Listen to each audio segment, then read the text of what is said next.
Konflik antara seorang pengemudi ojek daring dan konsumennya yang sempat viral di media sosial kini memasuki babak baru setelah proses mediasi resmi diselesaikan di Mapolresta Jambi.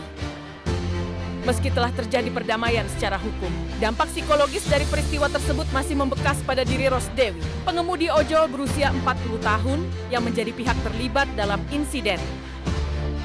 Secara emosional, Rosdewi menunjukkan gejala trauma pas kejadian yang ditandai dengan munculnya rasa cemas dan ketidaknyamanan dalam menjalani aktivitas profesi seperti biasa.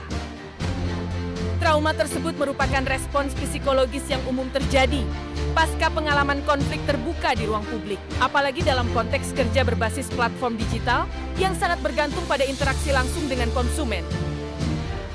Kondisi ini turut berdampak pada orientasi karier Rosdewi ke depan, meskipun tidak sepenuhnya menutup kemungkinan untuk kembali beroperasi sebagai pengemudi ojek daring. Ia mulai merumuskan transisi menuju sektor ekonomi lain, yaitu usaha kuliner berbasis daring. Ini kan kejadian masih mau narik sedikit trauma, tapi saya usahakan, saya ini kan mau buka usaha baru tapi dalam bidang resto nih, kayak bikin Grab Food gitu, dan pihak Grab ini mau bantu saya gitu. Jadi istilahnya mungkin saya akan beralih ke situ saja kali ya. Kapok jadi driver? Hah? Kapok jadi driver? Kapok jadi driver sih nggak kapok, karena tapi kan masih ada trauma dikit. tapi ada trauma tersendiri itu yang bikin kita tuh jadi takut gitu.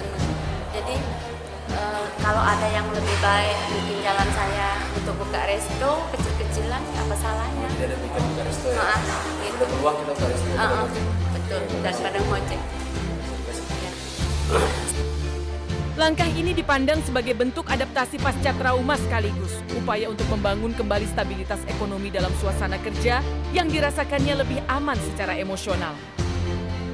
Kasus ini menjadi refleksi penting mengenai risiko kerja di sektor informal digital, terutama bagi perempuan pekerja yang kerap menghadapi tekanan ganda, baik dari sisi tuntutan platform maupun potensi konflik sosial dengan pengguna jasa.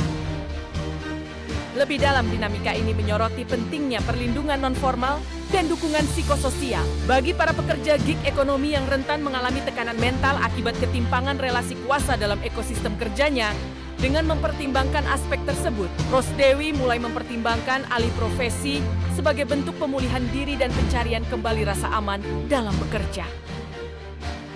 Transformasi ini tidak hanya mencerminkan ketahanan individu, tetapi juga menjadi potret tantangan struktural dalam perlindungan pekerja sektor informal berbasis aplikasi digital.